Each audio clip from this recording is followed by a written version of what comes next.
Oh, look who decided to come to dinner. What the hell are you talking about? Who are you talking to?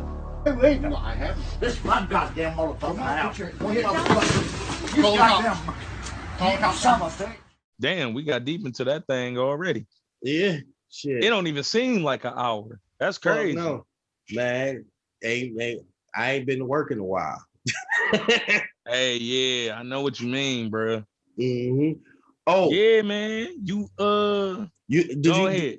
Do you like that certificate design? Yes, I loved it. Yeah, loved it. Yeah, those will be out real soon. All I have to do is go purchase the frames I'm putting them in, and I can, from what I was told, I can get them from Dollar Tree. So once I purchase the frames, which that shit should be happening next week, then I will know what size to print them out at, so I can go ahead and I'm trying to figure out, should I laminate them before I put them in the frame, or should I just put them in the frame? But I'm probably just gonna put them in the frame. I want to make sure, people got something around their crib, you know what I'm saying? Just to show, like, hey, yeah, I was on this show. Like, you never know, 30 years down the line, motherfucker be pulling that shit out of the box, like, oh, I remember this. Right. You know because I was gonna do that plaque for everybody. Right. But that shit would have got expensive. Yeah. $26 a head, that would have added up.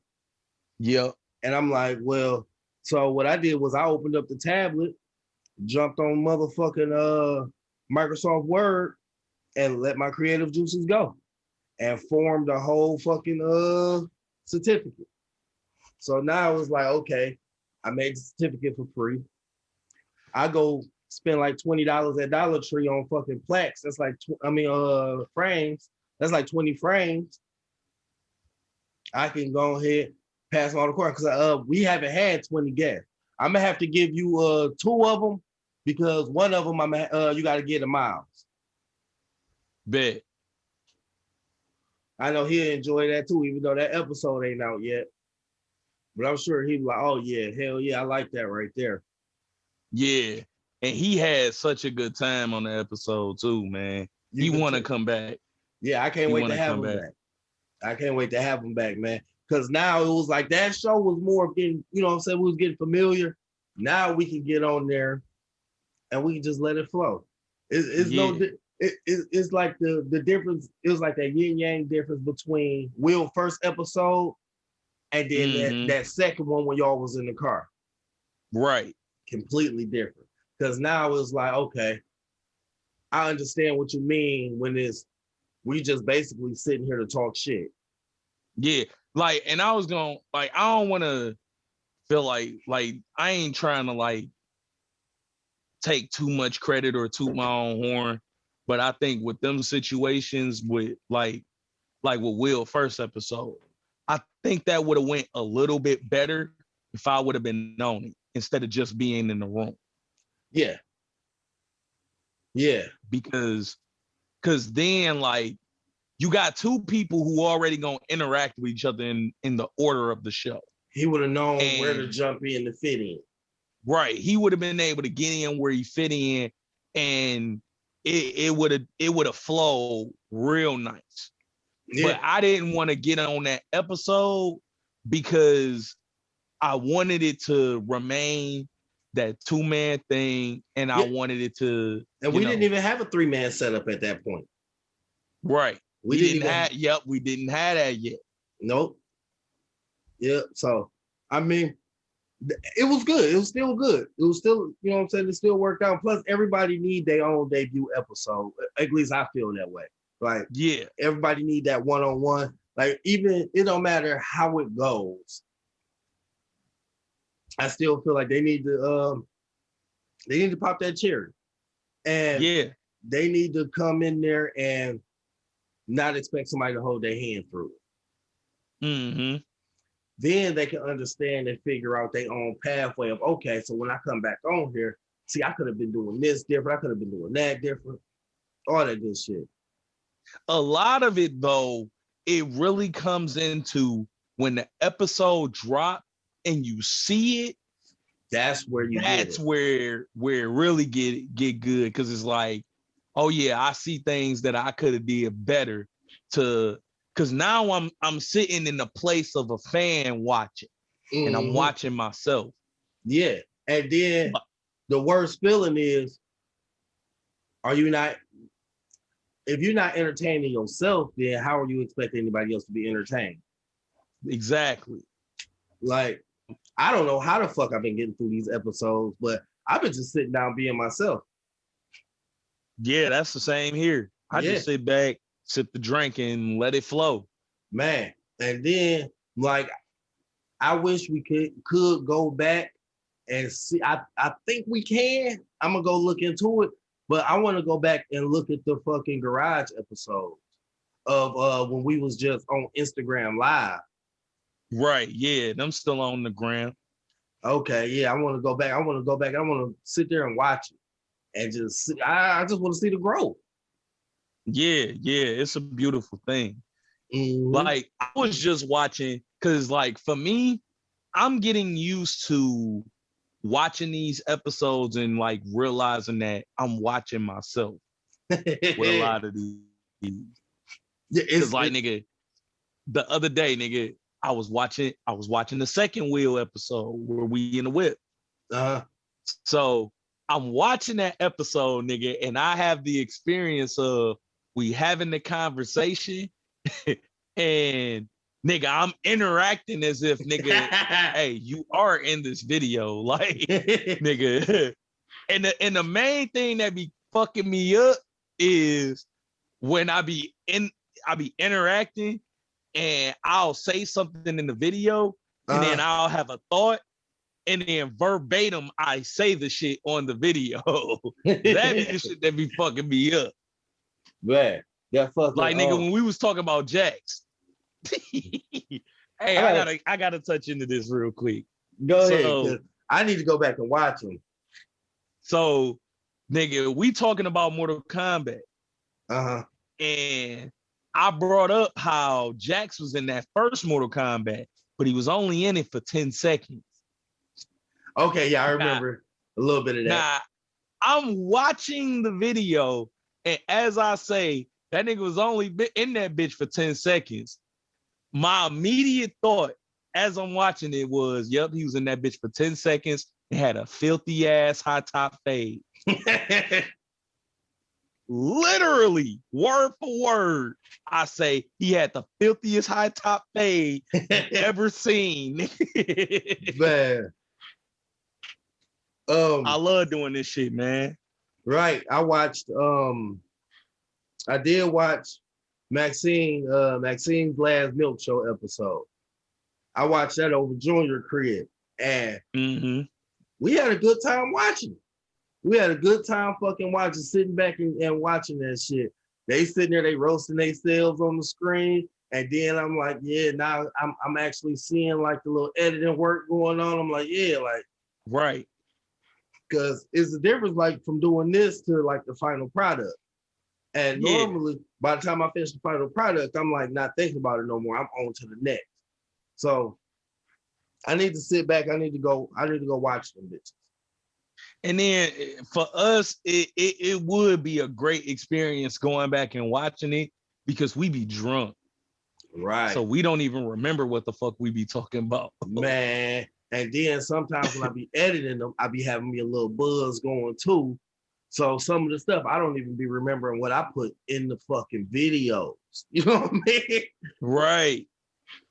So, yeah, I need to go back. I need to watch some of them final products, man, because it's a big difference, man. I hear the feedback from like when people been on there and then they go back and watch it. And it's just like, yeah, like that shit was tight as fuck. Like you did your thing with that. And I'm like, oh, hell yeah, good looking. But that's the most I can really tell you because I didn't watch it. I don't fucking know. I don't know what I did. Right. I just put it together. But yeah, man. This shit is fun, man. And I want to get my brother Dre on this shit.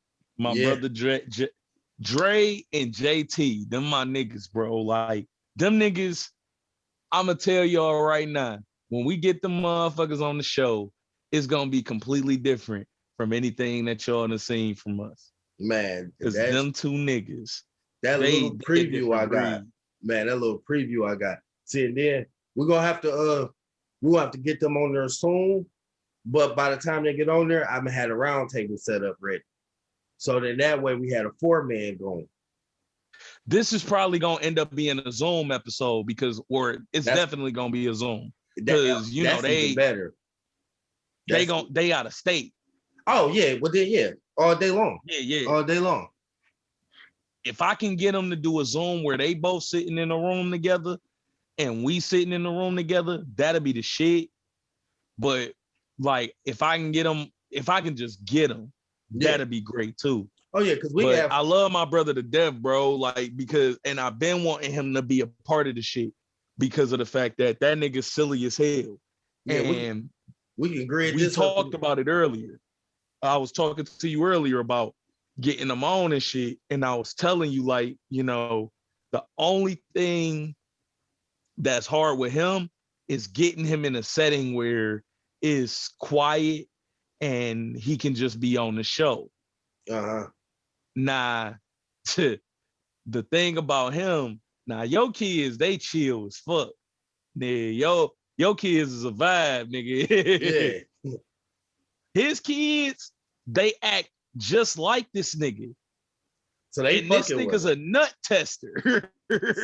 So they gonna be fucking with him the whole time. They don't care you trying to do something. They don't give a damn. Yeah. Them motherfuckers on your ass, nigga. They might even get they ass could hop in and get some good content, real talk. Like I said in the bunker episode, kids don't respect this podcast. For real. But hell yeah. I want to get into it, man. Cause we went a nice little minute without touching on it. Man, I want to get into your experience, man. You've been sitting down for a minute, bro. Oh man. We're gonna do that one on the next episode. But just so you know, I do got something to say about it. Look. Hold on, let me see if I can get the screen to focus. There you go. I got something to say about it. Oh man. You seen that? Oh yeah, you got something to say. Yeah, I seen it. I peeped it all. Oh yeah. And that's just day one. Man. That was just day one. Like the other days, I didn't have to write anything because I could basically project those right on that. Right. Because after that day right there with all of that went on, it was an up and down, more of a smooth ride. Yeah. So it's still little shit that goes on every here and there, but it's small things that I can just go ahead and touch on. But that shit right there, that was a whole feeling. And it was no way I would be able to, without writing all of that shit down, it was no way I would be able to recreate that experience just verbatim off the dome. Like, yeah, I lived it, but I forget. Just like anybody else, I forget stuff. Yeah. And I haven't even reread it. So, like, doing that, I may even just be reading most of it. Right. But, you know, I have it projected up on a larger screen and, you know what I'm saying, go straight through it. Oh, yeah. But yeah. Definitely got to get into that because I want to hear your experience with it. Yeah. Man. Yeah. I'm glad I didn't have to go through any other breathing complications. That's a beautiful, like because like with my experience with those that like with my family and shit like that, like they went through a lot of hard shit. Like I done lost a lot of people due to it. Mhm. And you definitely had like the lighter Most of definitely. Just the experience. Just from hearing about the stuff that people went through. Yeah, no, I mean, this is something that's attacking like your immune system and your lungs and stuff. Right. And I had to be a fucking nut job smoking cigarettes through the fucking through the fucking quarantine. And Man. Maxine blowing her bud through it. Cause Right. she was closer to the asymptomatic side of it. Right. Where she had few like slight inconveniences, I would say. Right. But no, nigga, them sick parts, nigga, nah, them bitches were deep. Them bitches, Yeah. them bitches, nigga. Oh my God. I'm like, oh, now you want to be gassy. We stuck in this fucking room, sick as hell, not knowing what the outcome is, and you was blowing this bitch up, nigga, to where we in this bitch, we both want to leave, nigga. We got the window open, spraying fucking disinfectant spray in the air like a motherfucker. Using disinfectant spray and fucking air Something's got to spray. kill this evil in the air. Oh my God. And then I'm like, dog, quit farting under the cover, because when you move the cover, nigga, this shit seeps out. Bullshit. Got you in a Dutch oven, nigga. I bullshit you not. We had different covers, nigga, the whole time, nigga. Different covers. Like, no, nigga, you keep that over there with you. And then she's sitting over there on the bed, nigga. Dog, I'm like, dog, you fucking stink. And she like, is that me? I thought that was you the whole time. I said, no, nigga, that's you. That is you. Motherfucker, that's you. Yeah. That's your stinking ass over there. Man. But nigga, Man. And then, nigga, I done got the blowing them bitches up with her. Woo! Nigga, that air was thick in that room. Bruh, I tell you that's this, wild. COVID might be the only thing beating White Castles. Hey, damn. That might be the only thing beating White Castles. Cause shit, nigga, that shit was fire. Nah, we was on the gaming tip earlier. Nah, what you been getting into on that gaming tip since you done had the time? Shit, man. I'm at the end of GTA 5 story mode. I did start Ghost of Tsushima, which that game is so much better than Sekiro. Okay, look. I just immediately thought about some shit. Nigga, I want to take us back. Nah, did you ever play Tomb Raider? Yes, I did. The older ones, like for the PlayStation. Yeah, 1 through 3, I beat those. Bro. So look. Yeah, I was on Tomb Raider when she had the triangle titties, nigga. Bruh, no, them was square. Yeah, square as hell. And then if you hold the L1, R1 up and X, I believe it was, she'll do the handstand. Yep. She'll do the handstand on the ledges and then slowly flip over. Bro. And like I'm glad that I brought up the game and shit, because nigga, so I've been playing, you ever heard of Tomb Raider Anniversary? Yeah. Now, for those of you that don't know, Tomb Raider Anniversary is a game that came out a long time ago. It was celebrating, I believe it was 10 years since the very first Tomb Raider. Yep. Because what the 25th year was different.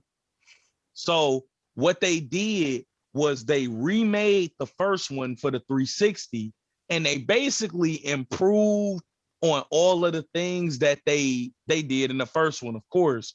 And then they kind of got out the raw ideas that they originally had that they didn't have the technology to do at the time. Right. Because that was back when if you seen a tiger in that bitch, nigga, you gonna be scared.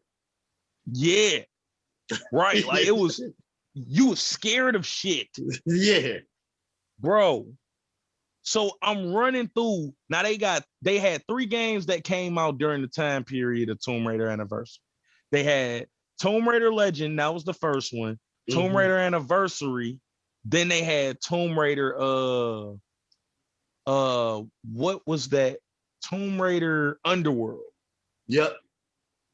So I've been running through Anniversary and I'm gonna go through Legend because like I just been thinking about the shit, like kind of wanted to, well, you know what? Let me just go ahead and be real. All right. A nigga wasn't paying his internet in cable bill. Hey, shit, so man. the way that games work now, you gotta be connected online to play them. So during that time period, I needed something to play offline, you know, to kind of keep me occupied. Yeah. So safe haven. I was running through those, and it had just got me to thinking, like, man, I want to go back and look at them old Tomb Raider games, because like, nigga, Anniversary, they kind of did a good job of recreating the experience of those older ones. They lips still didn't move on there, did it? Where they still they be talking, but they was like, no. They was talking, they was lips moving and all that. They had that. Because on the old one, nigga, you know, them lips was not moving. Hell no. Only on the cinematics was anything moving. Right. But them niggas was bobbing heads and a straight face. Oh my God. Bro. So here's what I'm getting at. On Tomb Raider Anniversary, you know how you could, on the older ones, you can go to her house and she had different shit that you can do at her house. Right. Yeah. When you look at, now when you look at Anniversary and Legend, they remodeled her house and it kind of fits more of the structure of her house. And you remember the Tomb Raider movie with Angelina Jolie? Mm-hmm. They kind of fit it more to that structure. Oh, okay. But it took away a lot of the experience of being in her house because she had a whole lot of shit in her house. Right. Love YouTube, because if it wasn't for YouTube, I wouldn't have been able to do this. I YouTubed a video of the walkthrough of her house on Tomb Raider 3. And I'm going through this walkthrough and I'm like, bro, for starters, this game looks fucking terrible. Yes. Yes. And it was the shit back then. And that was gonna be my second one. Nigga, it still looked fun. Nigga, I will never forget the day I got Tomb Raider 3. Bro. I never forget it. I give you the story. Let me jerk your memory on some of the shit that you could do in her house. In fact, I'm gonna just run through it. Yeah, go ahead.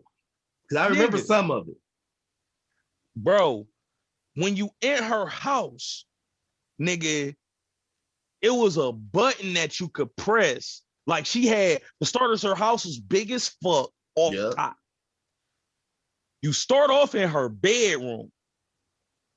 And nigga, she had a whole nother room that was like a library.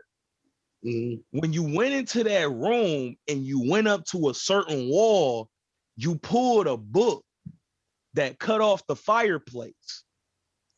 And you can go into the fireplace and crawl up to the top, and that led you to a whole nother room. Nigga, I don't remember that part at all. Bruh. Nigga, you go in that bitch, you move some boxes around, and then it's a switch you pull that leads you back out into the main corridor of her house. And that switch opened up a door out there that led to another switch.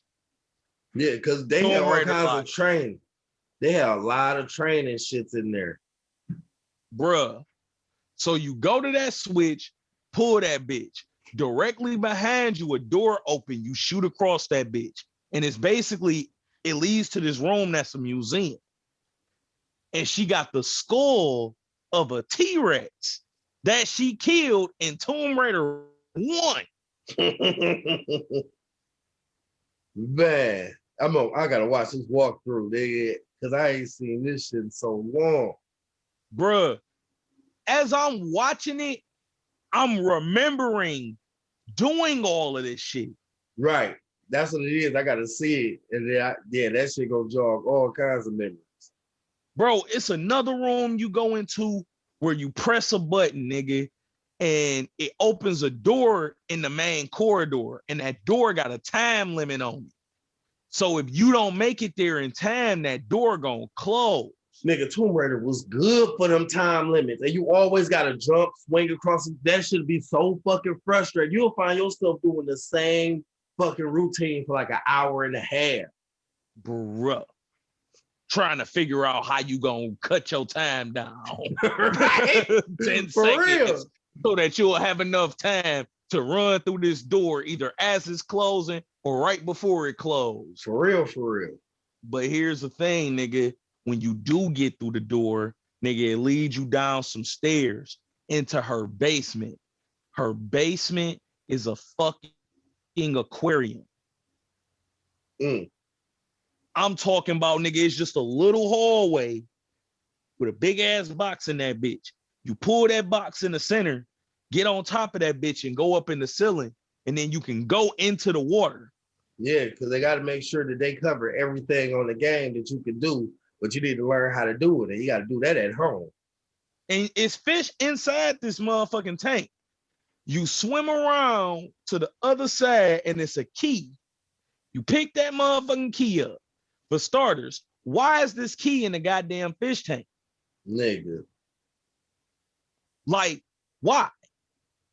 That's why I'm really starting to think that Laura Croft is really Batwoman.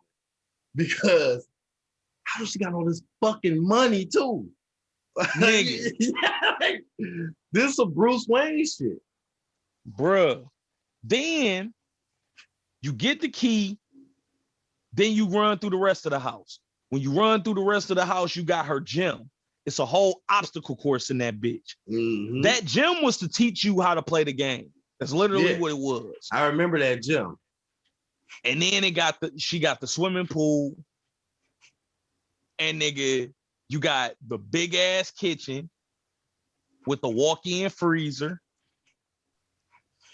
Nigga. I'm gonna get to that walk-in freezer in a minute. Nigga, she had some money, nigga. This is all just the inside of the house. We ain't even talked about outside the house or where this key go. Nigga, go outside the house and go into the back. She got a whole obstacle course out there. I was about to say them bushes. Nigga. No, she has a obstacle course. No, nigga. Yeah. That's where you gotta climb that shit and then you zip line and yeah. And you gotta try to beat your time. Yeah. Yep. Because they time you through that shit. Now you know how the butler be following you all around the house in that bitch. Alfred. Nigga, when you finish the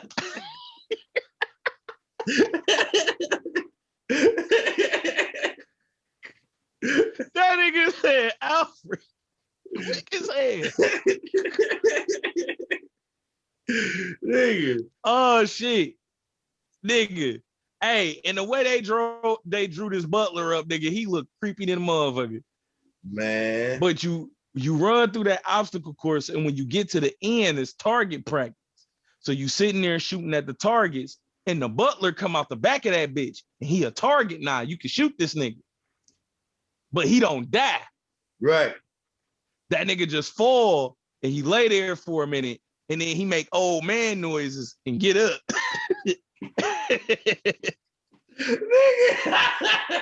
Oh, that was a good one, that Lord. And start following you again, nigga. Man. Bro. Now we get to that walk-in freezer, nigga. Me and my niggas, And everybody I played this shit with, the thing we always did was we'd open that walk-in freezer since this nigga gonna follow you, go in that bitch and wait by the back wall, and that nigga stand right in front of you, and you know she could jump high as hell on this fucking game. Yeah. You could clear that nigga's head and jump clean over him. She ain't got, nigga, LeBron ain't got shit on Laura Croft vertical. Hell nigga. no. Hell no. Clear this nigga head, shoot that nigga, he fall, close the door and lock that nigga in a walk-in freezer so he stop following you. Yeah. Oh, and Steph Curry ain't got shit on her shot, because who the fuck you know can do a whole ass backflip and still be hitting their target while they shoot? Whole backflip, side flip, man. Nigga, because that's how you had to beat them fucking Tigers. You had to side flip the fuck out that shit. Hell yeah. Then you got that motherfucking key. Now that key opens up another obstacle course where you can drive a four-wheeler through that bitch. I remember the four-wheeler. Yes. Nigga. Bruh. It was so much shit. I say all this to say, it was so much shit that you could do in that fucking house that was before you started the game. Right. Right. You ain't played a level yet. Nope. You just been in the house. Nigga, you could be in that bitch for forever too. And then now that we're on the subject of starting the game,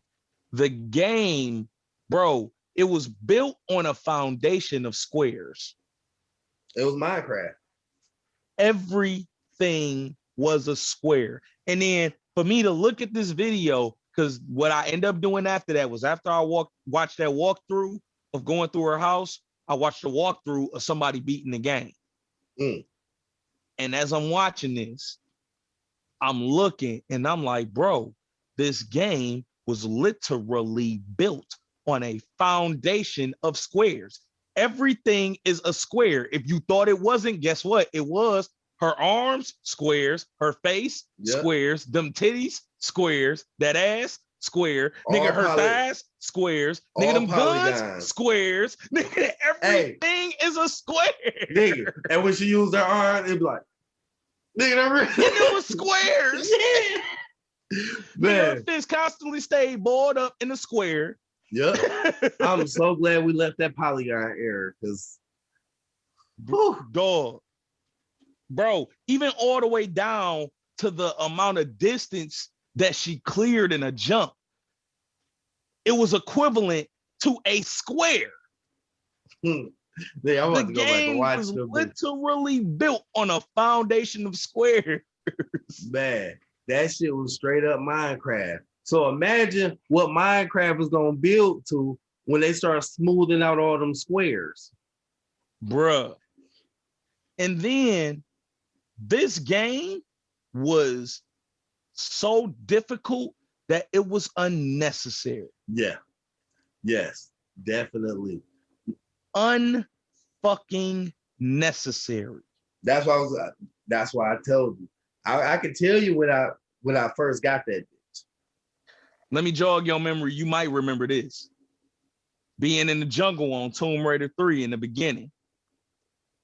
Nah, you running through. Now, for starters, again, this game is built on the foundation of squares. So there's no grass.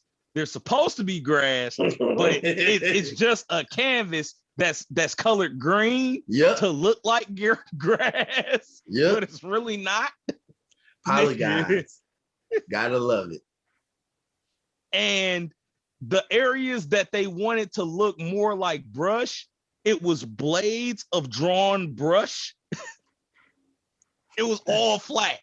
Yeah. Like, nigga, that shit was so flat that it looked like if you ran in through that bitch, you'll cut yourself. Like, nigga, that's how flat this shit fucking was. Oh, man. And inside that brush, they had them big giant cobra snakes. Question. wasn't part 3 when they introduced you can shoot people, or was that part 2? 2. Yeah, that was when you was going through the deserty area with the buildings and shit. No, that was 3. What you talking about? That was 3. But they introduced shooting people in the 2. Right. Yeah. Because you had that dude following you or some shit, which is probably Drake. That was also 3. Oh, okay. Yeah. Yeah, that was also 3. My main memories was with 3. Like 1 and 2, I know I played them, I know I beat them, but 3. I ain't never beat none of the original ones. Oh man, yeah. Not now, none of them. I ain't beat none of them. Man, I beat them bitches. Well, technically, I didn't beat them, but I beat them. Like, nigga, I had the level skip cheat. Oh, back when the cheat codes was the truth. Cheatplanet.com, baby. Man. and then if you had that $50, oh yeah, you going to get you a Game Shark. Bro. But nigga, it's literally a part in Tomb Raider 3, nigga, where you running and the ground fall underneath you and they drop you in a dark room full of them giant cobra snakes. I think I lightly remember that. It was like 9 of them bitches. Why, bro? Why would you do that why would you do that to a gamer, bro? Between that and the timing to get through these little small crevices where you gotta hit something on this side of the room and make it 50 meters out before in like 10 seconds. It's like, and don't forget all of the hidden crevices, because them bitches is hidden because everything is flat. So it looked like a flat ass wall, but it's actually an opening. Yeah. Man. Woo. Bro, this game was torturous to a gamer. Yes. For starters, it raised everybody's blood pressure, because if you was walking through a room and one of them giant snakes popped up on your ass, or a goddamn little ass monkey pop up, like, bro, the monkeys was assholes on Tomb Raider 3. Because, nigga, if you had a health packet and you seen a monkey, that motherfucker will run and take that bitch. Now you got to chase this nigga. Yup. You got to fucking chase him and you got to catch him. And that shit was not easy. Bro. That shit was not fucking easy. Or when they drop you in water full of piranhas, y'all ignorant. Man, dog. But without that, we would have no Uncharted. Bro, and then Tomb Raider logic is, if you want to go up, you have to go down. And if you want to go down, you have to go up. Yep. I'm about to name this level by name, because I just played it on Tomb Raider Anniversary, and I remember how it went on the first Tomb Raider. St. Francis's Folly. I don't type it in on YouTube. Y'all, this is a long time ago. You probably ain't gonna remember it. I just played this goddamn game last week. So it's very clear in my head. Right. St. Francis's Folly. It is a level where you have to open 4 doors to get 4 keys,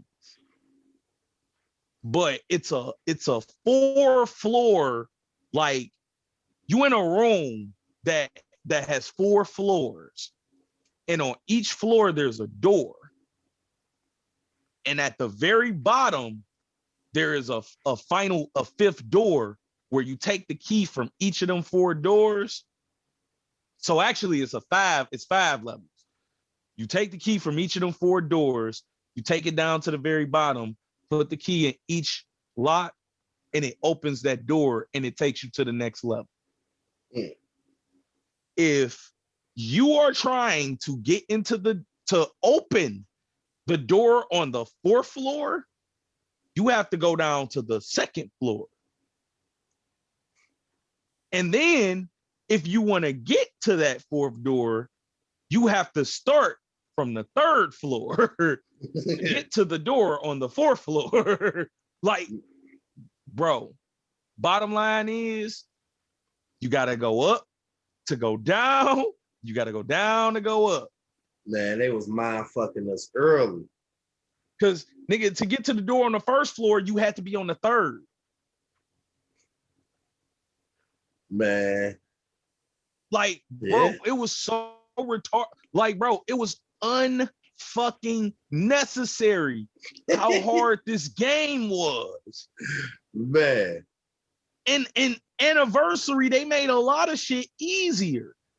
So on the original, it was, I'm getting a headache thinking about it.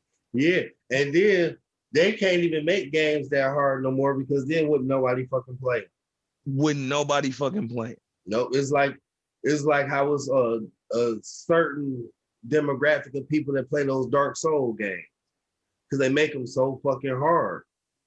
And I think that's why I kind of tapped out of Sekiro because they made that game so fucking hard. It's like, nah, I'm here to enjoy my experience playing the game. Right. Yeah, and Tomb Raider was one of them games where there was no difficulty setting. Nope. Nigga, whatever it was, that's what you was playing. Yep. Ain't no easy, medium, hard, expert, ain't none of that. It's low game, new game, start game, nigga. Yeah. I hope that for these next gen, they come, like, because it seemed to be that they did about 3 Tomb Raiders each gen. Yeah. So I hope with this next gen, they keep that same thing. They drop 3 of them bitches and go ahead and get them out the way. Because they got a good story with this new one. Man, they got a really good character. Nigga, that fucking, when I first played that first one on the PS4 version of Tomb Raider, where they first brought like that skinnier, younger type chick, and like you had to go through that camp, and if you get caught, like how real it was with them like beating her and killing her. The Dragon's Triangle, that was a really good one. That first one. Let me tell you, I'm sneaking through, right? And I got caught the first time. And my man's, he didn't do her like bold as fuck, but it was like, okay, this is what happened if you was caught in a refugee camp trying to escape. And like, you know what I'm saying? He basically like punched her and killed her or whatever. But that shit lightweight made my eyes water. I'm like, dog, he ain't have to do her like that. Like that's bro, the amount of depth that they added to her character, bro. Oh my God. You gotta give a hand to the woman who was acting out the protagonist. Cause like when she gave a lot of emotion to that character. When you was stuck in that mountain with all that snow and shit, and she was cold and dirty, and she was cold and dirty. Like, I'm like, dog, I gotta get her. Like, I was like, dog, I gotta get her out of this cold. I gotta get this bitch a coat. Like, yeah, you doing shit from the heart pour, like, nigga. For real. Like, that is where, and I was having a conversation with my brother Dre about this shit, where I play games differently. I enjoy solo story modes. Yeah. Yes, I do. Because I go through them games like I'm watching a movie. And that's what I'm in it for. I do the online shit later. Yeah, like if it's some online shit, I do that. But I'm going through this story and I'm experiencing it like a movie. Like he didn't understand like how, like with Red Dead Redemption 2. In the first Red Dead, how I beat that story mode so many times. Because I've beaten both story modes over a dozen times. Mm-hmm. But for me, the story was just so good that was the reason why I always went back and played the story, because I enjoyed it. That's the same thing I was telling you about GTA 5 earlier. That's why I did a really good job. Especially with Red Dead Redemption 2. The amount of depth that they put. Red Dead Redemption was already a story, and they made a prequel to that story where they went into real detail of each character, and like nigga, you be invested into that.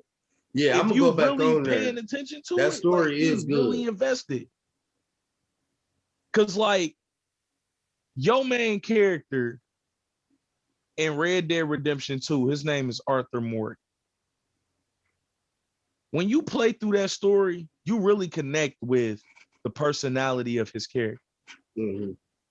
But not only that, you connect to the personality of the other characters that's in his camp, especially the leader, Dutch Vanderlyn, because that's who the game is really about.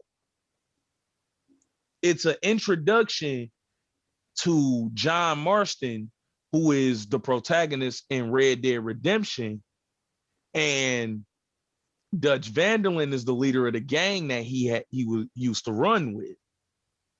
And two, they giving you the background of that story of, you know, how that gang end up splitting up. And like when you look at what Dutch went throughout that story, what each of them went throughout that story, it's like I couldn't do nothing but like clap my hands to how they did that shit. Like it's a crazy ass story. Yeah, man, these games be having some good ass fucking stories, man. That's why I beat every last one of those Uncharted. Cause them stories, man, them bitches heavy. Them bitches was good as fuck. Then you got that's how The I kept Arkham getting, series. yeah, and that's how I kept getting drawn into those 2Ks too. Every single last one of them 2Ks after my rookie season, and they've already laid the foundation of the story. I was always done with it. Like, yeah, well, I don't play this online, so yeah, I'm done with it. Yeah. And then some motherfuckers who ain't never played that damn My Career Story. Man, They never played it. that's what I be in it for. I'm in these games for the stories. The only one, the main ones that got me to transfer online was the GTAs and the Call of Duties. Yeah. Other than that, I don't really fuck with the online shit. Nah, a game. Oh, you know, you once before you turn to that, one story, one game that got a story that I feel like is underrated like a motherfucker, but it's a good ass fucking story. Is just that I don't know. I guess people didn't fuck with that game like that. Need for Speed The Run, where you got to race from New York to California, cross country. Like it didn't give you all the freedoms of a regular Need for Speed, where you know you trying to build your cars up and all this other shit. Like no, they basically gave you a fast car, boom.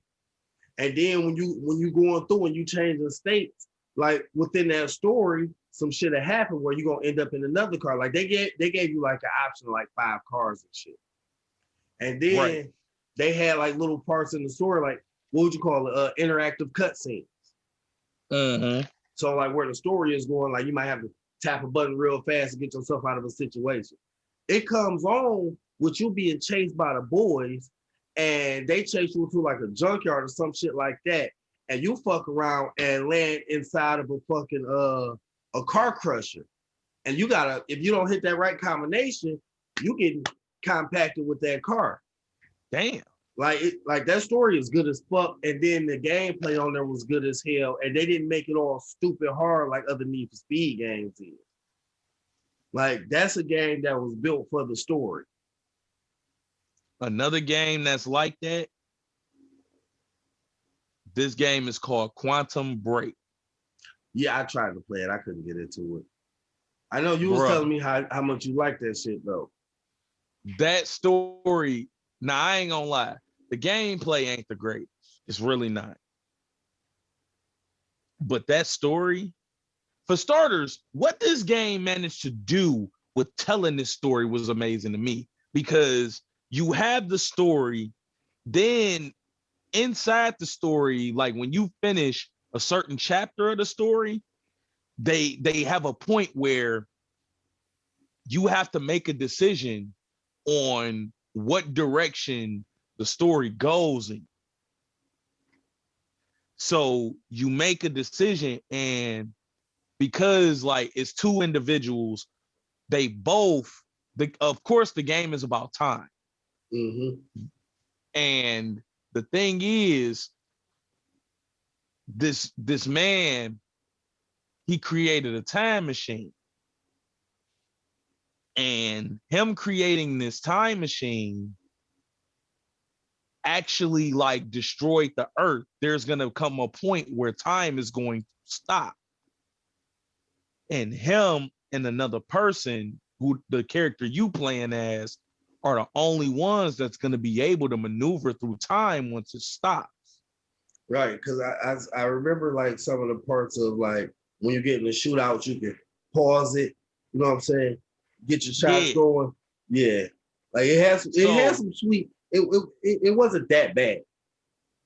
So like he creates this time machine and invites dude to come through to show him what he did. And he tried to, he ran it once where he went back 5 minutes in time. And the way that the time machine works is that you have a corridor that goes in a circle. You walk through one end, and if you're going in the future, your future self comes out the other end. Mm. So he set the time for like 5 minutes before. No, 5 minutes ahead. That's what he did. 5 minutes into the future. So he's about to turn around and walk through the corridor, and himself from 5 minutes in the future is already standing there. And he like, hey, you did it. You were successful in making this time machine. It worked. But the only way it's going to work, you have to go through the corridor and finish the time circle. So he does it.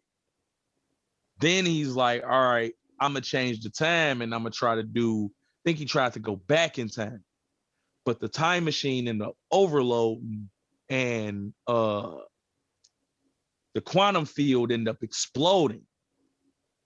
And that's how you end up getting affected to where you can control time as well. That's what that explosion was inside that office at the beginning, right?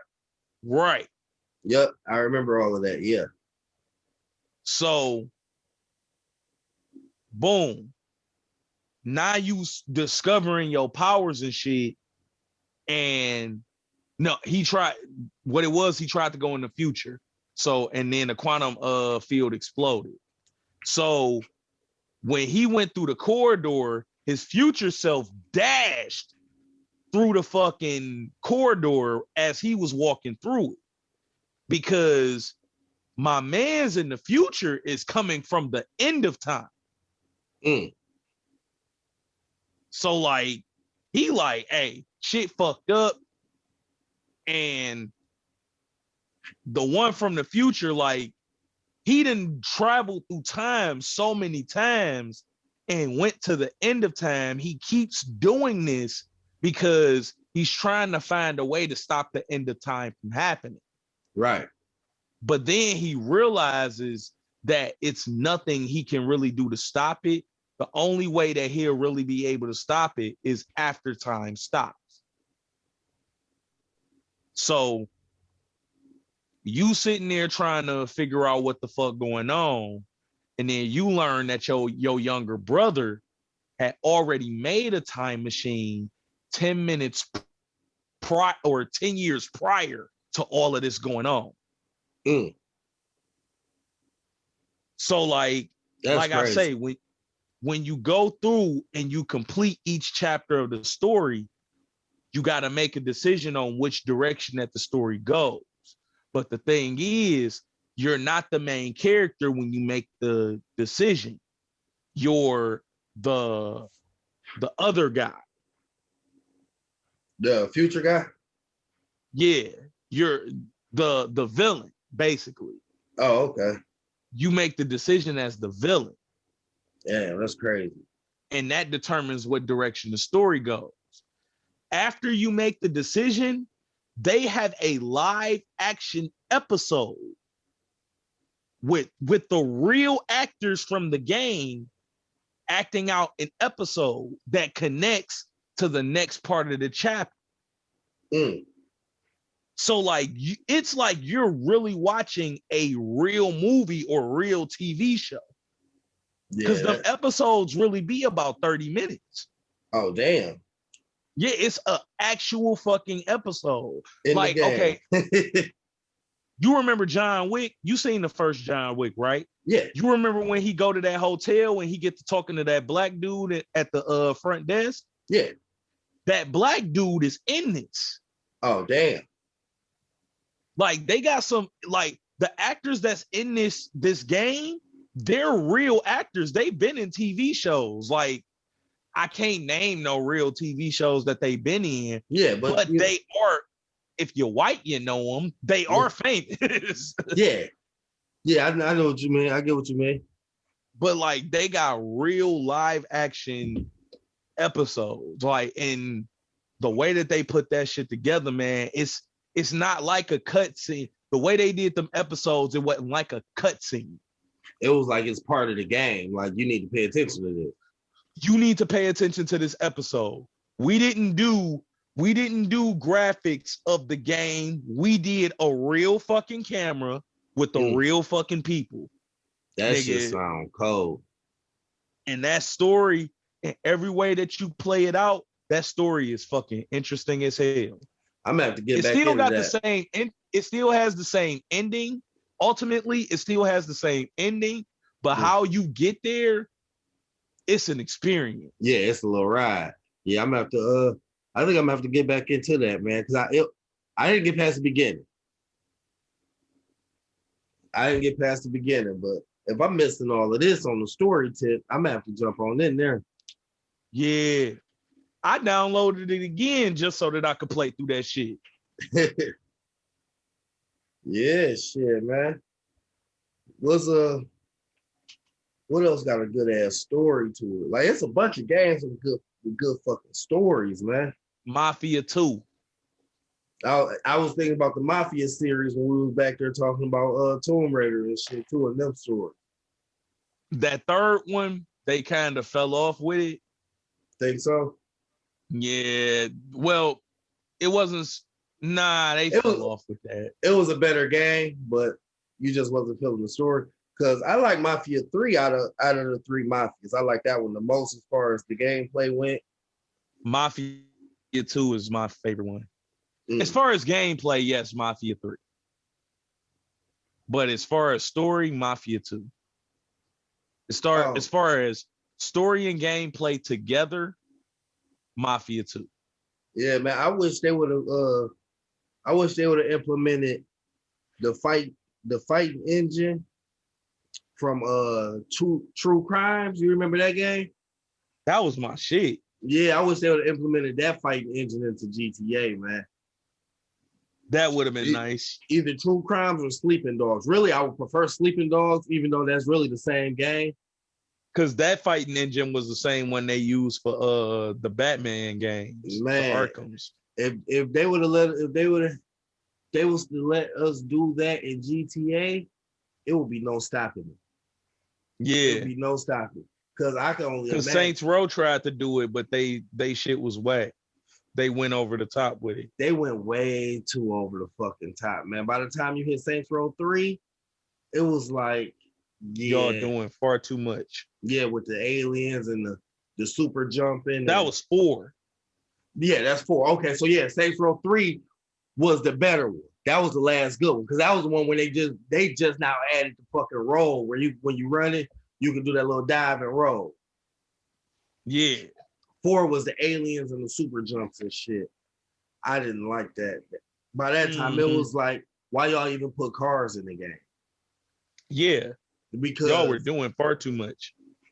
Because they had a nice run when the way they let you customize the fucking vehicles and shit. And they let you the way that you can customize your character.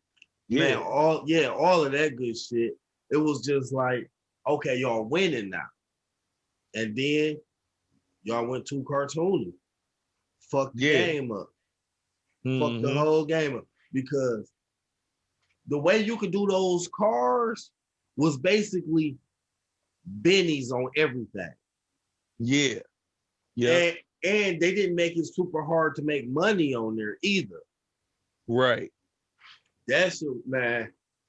The reason why they went over the top though was because they wanted to separate themselves from Grand Theft Auto. That's it. That's all they wanted to do. But y'all already was different enough as far as how y'all was going about that. Y'all should have kept the fighting on there was the shit. The fighting on there was the shit. And then the fact that you can sit up there and put 20s on your four-wheeler. And Man. I liked it how their online factor was not really an online factor. It was just you running around story mode and people can join your fucking game. And y'all can just go fuck shit up. Man, I remember one time I was playing it. I want to say it was on the 360, it might have been. But I'm in the mall. I had figured out how to get my fucking four-wheeler in the mall or some shit like that. I know I was in the mall fucking shit up, right? Boys coming in, all of this shit. Somebody asked to join the game. Boom, accepted it. They came in the mall. Me and this motherfucker was on the game for about 2-3 hours fucking shit up. Just in the mall. Going against the boys and everything. Like that shit was so goddamn fun. We wasn't in no party chat or nothing. So it wasn't no conversation. It was more of, as soon as you swing on this motherfucker, I'm swinging on them too. Yep. But that shit was fun. And I see they tried to bring that back with Watch Dogs. But yeah, it wasn't the same as the way Saints Row did it. Now I want to double back to that Mafia real quick because I want to tell why I didn't fuck with Mafia 3 the way that I fucked with Mafia 2. Okay. So Mafia 3 to me, where I think they fucked up with it was those missions were far too repetitive. Okay, yeah, that's a big word you just used there, my boy. It was repetitive. Because like a key factor in games. Like we understand, like, if you know the story, just to give a quick rundown of the story, Lincoln Clay, black man, suspected to be mixed with some Italian, comes back from the army. His family, I want to say they were Haitian. No, they weren't even Haitian. They was something. It wasn't just straight black, but they was something.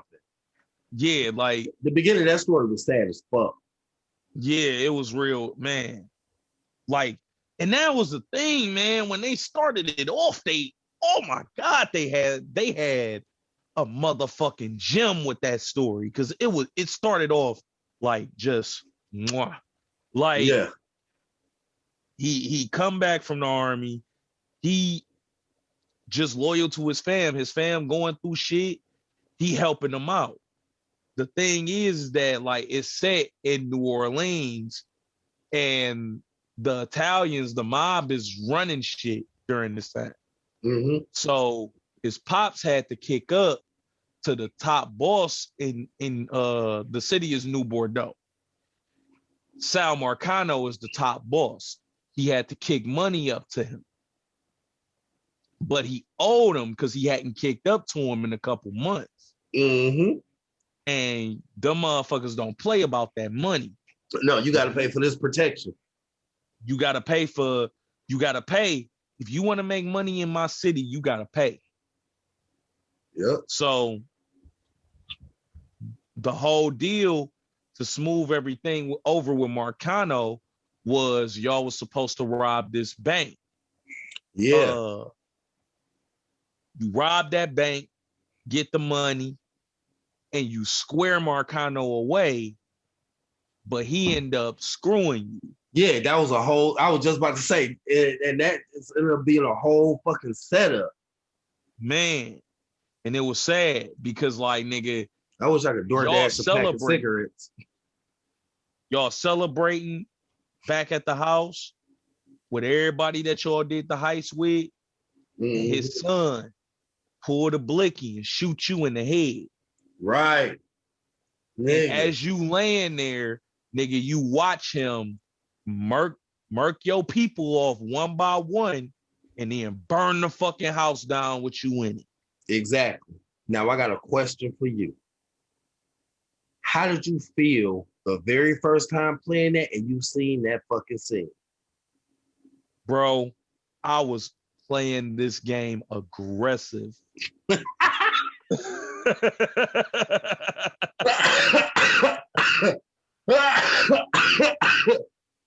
Bruh. Nigga. Every moment that I'm running through this shit, I am cheering through it all because I'm like, hey, fuck that. That nigga done murked your people off. Nigga. This is the way you do it. I'm only crying because it's true. Oh my God. Nigga. When I seen that scene, as soon as I seen it coming up to the where he about to, I'm like, dog, what the fuck? Nigga, what the fuck is going on? And then he like, bow. I said, well, how the fuck am I supposed to play the game now? What the fuck is going on? And then I survived. I said, I'm killing every last one of these motherfuckers. Bro. Everybody gotta die. Unc was cool. That's the thing. Nigga, you barely even seen Unc at first. But Unc was cool than a motherfucker. Cool than a motherfucker, bro. And then we especially attached to it because this is a black character. Nigga. And then all the controversy before it came out with the fact that he was a black character. Oh my goodness. Dog, and the controversy came out because of the time setting that the game was in.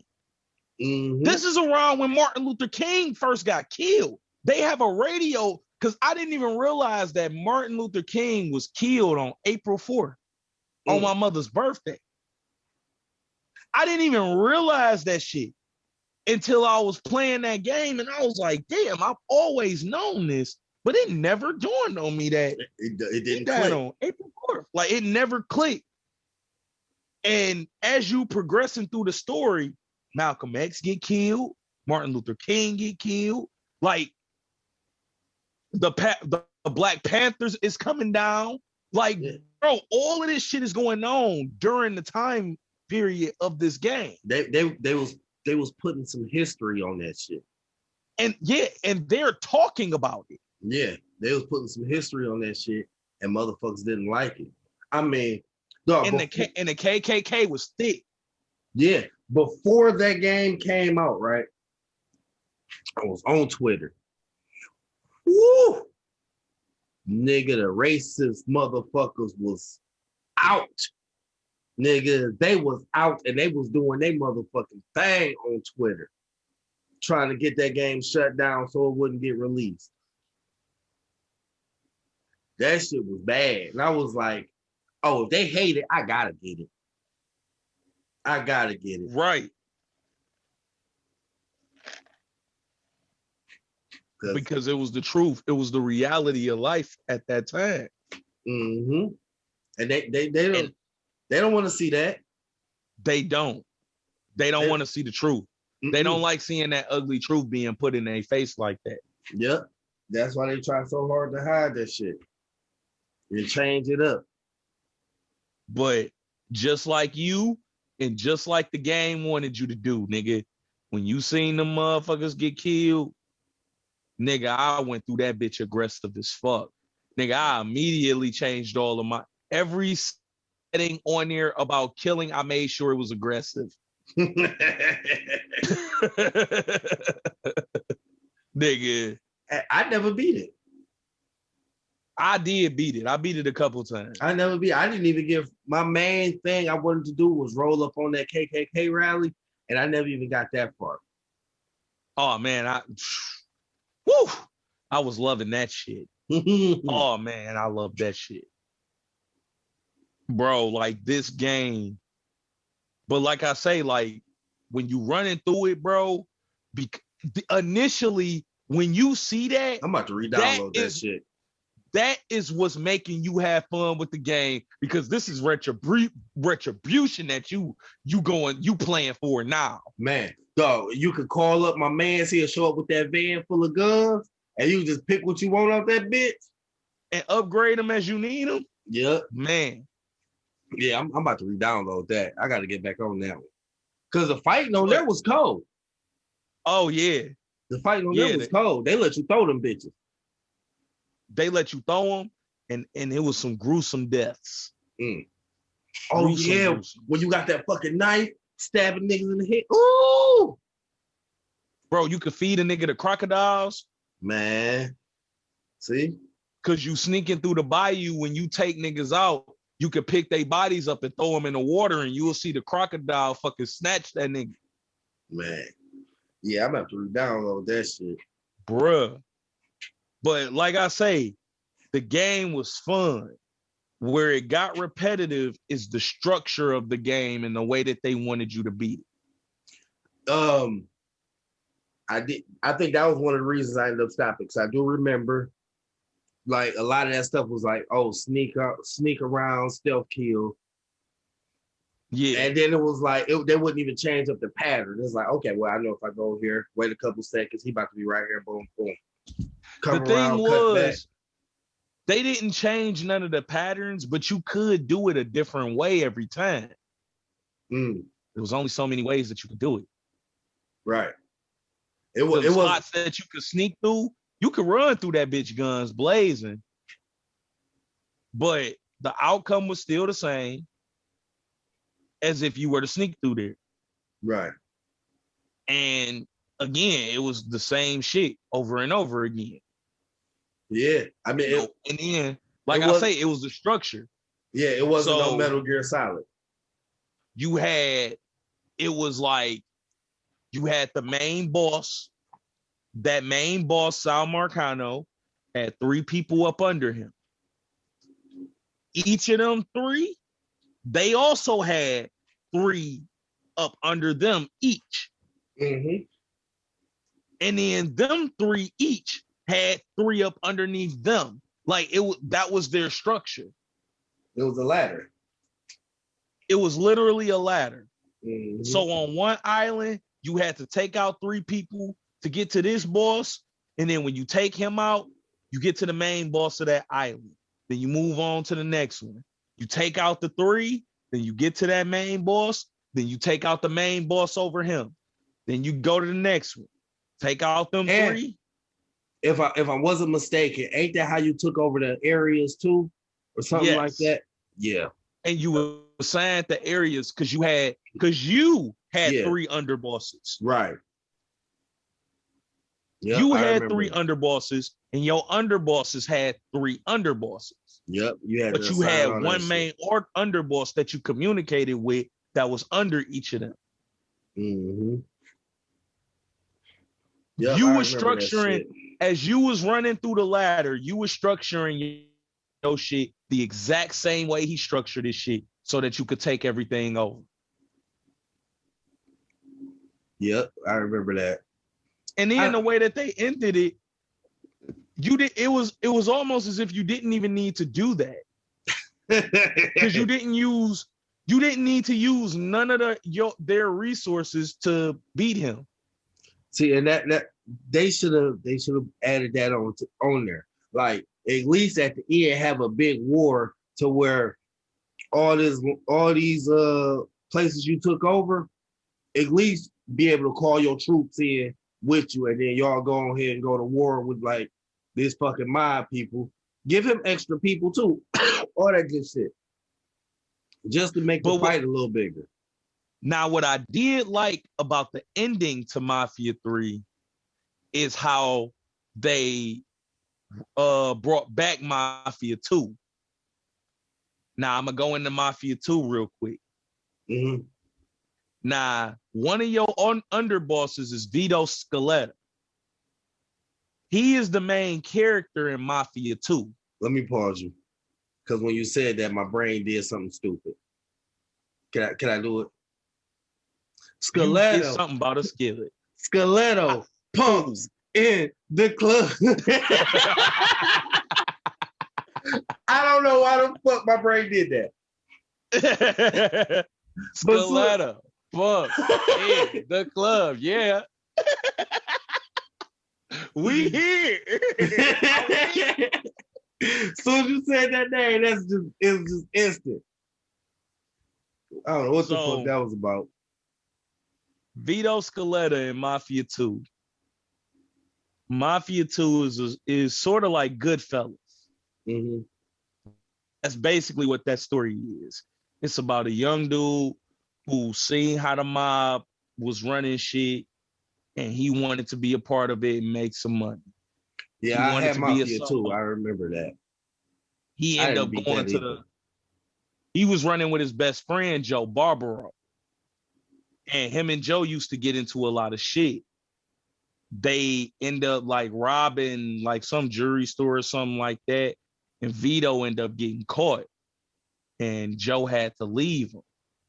So during that time, because the US was at war with Italy, what they did with the Italians that they caught, that the police caught, they told them, you got a choice. You can go to jail, or you can go to the army. Because they needed people to translate. Yeah. They basically drafted them. Yeah. Vito chose the army. So the game started off with you being in the army and you over there, and they talk about a dude named Don Carlo, who is a real person. Mm-hmm. I looked him up. He's a real motherfucker. And I don't know if he did this for real, but he really did.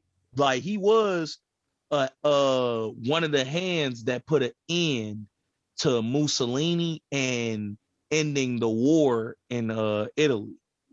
Yeah, it probably was. Like they you know, just like they did with Part 3. They took some real history for it. We just not Italian, so we don't know too much of that history. You know what I mean? Unless you really, really dug it up. Right. So after all of that happened, you go back home. You're on leave because you took a bullet or whatever. Mm-hmm. And you link back up with Joe. Joe, this is a beautiful time in history. Nigga, if you wanted to stop doing something, they could forge the paperwork and get you out of that shit like that. Nigga. Right. They like, you don't want to go back to the army? No, I don't want to go back to the army. Oh, all right, bet. I'll holler at my mans. You gonna draw up the paperwork. The paperwork's gonna be clean. You out that bitch. All it is a for whom this may concern letter. Right. So you running with Joe, y'all get into some wild shit. Now, in Empire Bay, that's the setting, they have 3 mob bosses with the mafia. And everybody controls their own borough or whatnot. Mm-hmm. And you link up with one dude who tell you, in order to be made into the family, you got to pay a fee.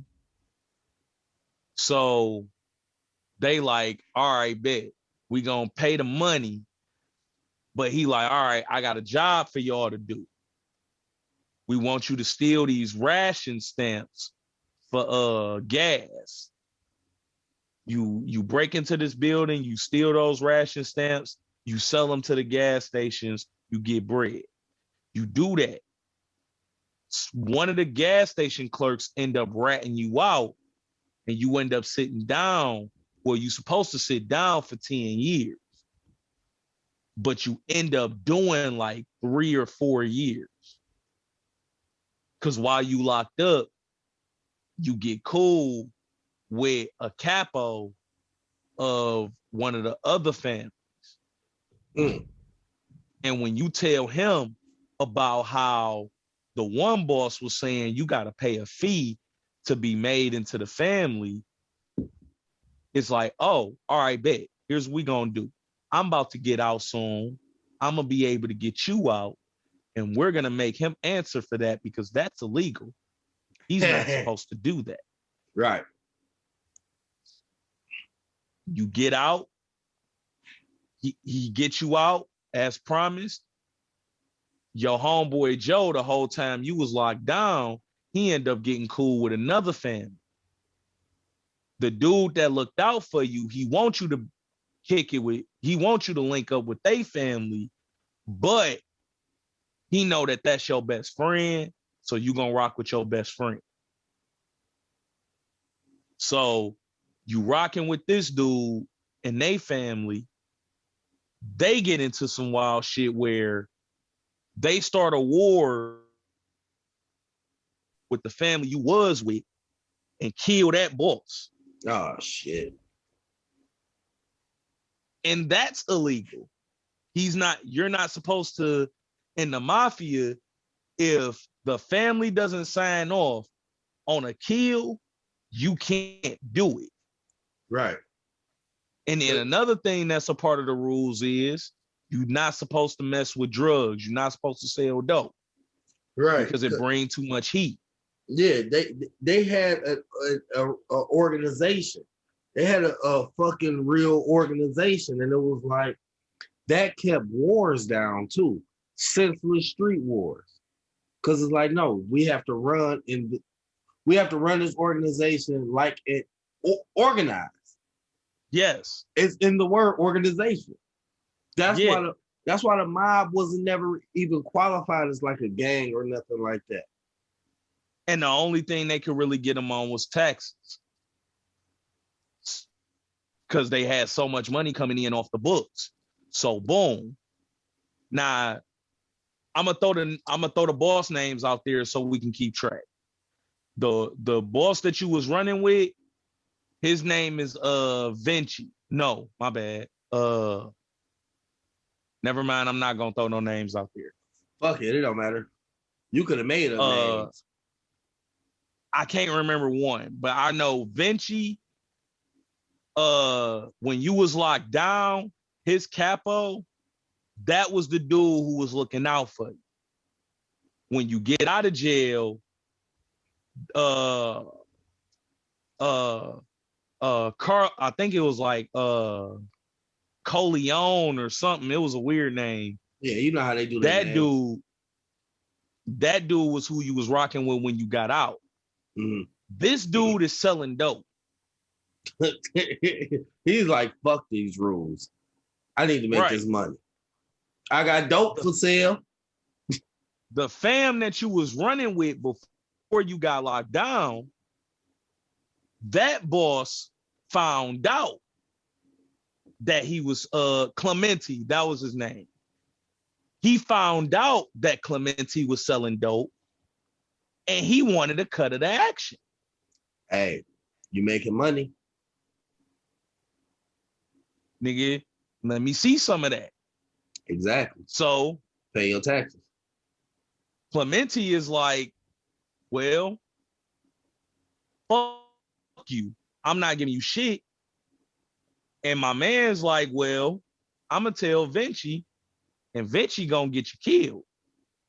And it's gonna get signed off. Mm-hmm. So it'll be a legal kill. Yeah, because you already doing illegal activities. Right. So Clemente is like, oh, if that's the case, if you gonna threaten me like that, fuck a threat, I'm gonna kill you. Yeah. So he killed him. You right here. You got to go back and get your paperwork. My paperwork right here on my hip. So he's seeing you and Joe kill him. Then he end up plotting on some shit and set it up to where he try to get you to go kill the dude, the capo that was helping you out when you was locked down. But you don't go kill him. You actually help him escape. Mm. And word gets back around about all that shit. So what end up happening is like you end up doing some bullshit you wasn't supposed to do. You get to selling dope. But here's the thing. That shit is Clemente contagious. don't know that you selling dope. Clemente, the dude you working for, he don't know that you selling dope. Vinci The other boss, he don't know that you selling dope. You doing this all on the low. Right. And making deals with the triads for the dope. The nigga who connected you with the triads is a fucking fed. Suckered you in there. That you vouch for. Damn. Suckered them the fuck in there. But yeah, man, we're gonna sell some dope. The triads finds out that dog is a fed. So y'all supposed to meet up with him in the park. The triads done beat y'all to that meat. And they slicing this nigga up with fucking meat cleavers in broad daylight. And they kill him. Yeah. Yeah. You don't come out with meat cleavers in broad daylight without a body. So now you ride straight into Chinatown, you and Joe, and y'all kill everybody that's breathing in that bitch. Damn. So now there's a war between Triads and Clementi, the gang you running with, and nobody knows why this is a war. Because of that dope money. So word gets back around to Vinci. No, word didn't even get to Vinci. It got to the capo that you helped escape. This nigga then came back into the country to have a sit down with you and tell you, you fucked up. And you've been fucking up ever since you got out of jail. So here's what we're gonna do. The family has signed off on Clementi to be killed. You're gonna pull the trigger. You and Joe, no, you're gonna pull the trigger. So you go in there. Joe don't know nothing about this. This your best friend. He don't know nothing about this sit down. Mm-hmm. So when you go in there to kill Clementi, Joe is there protecting. And Joe is like, nah, fuck that, bro. You my dog. I'm rocking with you all day. And y'all kill Clementi. Kill all his dudes. And that's the end of the game. Y'all walk out and they put y'all in separate cars. And the capo, you riding in the car with the capo, and he say to you, like, all right, look, you did everything we needed you to do. Joe about to die. Joe gotta go. Because he had his hands in a lot of bullshit. Mm. And I get it, that's your best friend, but that's why we doing it this way. He gotta go, and we're putting you somewhere else. And that's how he ended up in New Bordeaux.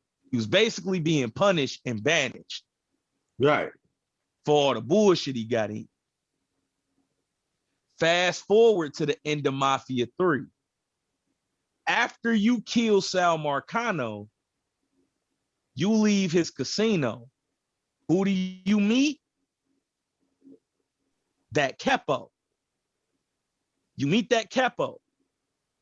He sits you in his whip and he's sitting there kicking it with you, talking to you. And he like, look, you've been on a killing spree for some months now. You done murked off everybody. And you run everything. Sal Marcano was our main money guy. But here's the thing. After what you just did to him, realistically, we don't want no smoke, but we will bring the smoke if need be. We want to have this sit down with you to make sure that we not on your radar. That's all we have in this conversation. Right. Like, I'm trying to see, niggas, you about to kill me next. Right. He say, look, here's what you can do. You can leave the city and let us handle this shit from here, or you can run this shit and kick up the money that Sal Marcano was kicking us, or whatever happens from here, happen from here. As far as a war Whoever goes. walk away. And that's where you make the decision. The capo gets back into his car. The dude who opens the door to let the capo in is Joe Barbaro. So Joe didn't get killed. Joe didn't get killed. Mm. Vito doesn't know that Joe is still alive, and Joe doesn't know that Vito is still alive. They both are under the impression that they were killed. Because that's how much shit they caused in Mafia 2. Damn. So you think they gonna come up with a foe? They need to. Hey, that'd be the truth. And then, like, you ain't even necessarily gotta play with the black dude, but he'll still be running his whole little shits over there.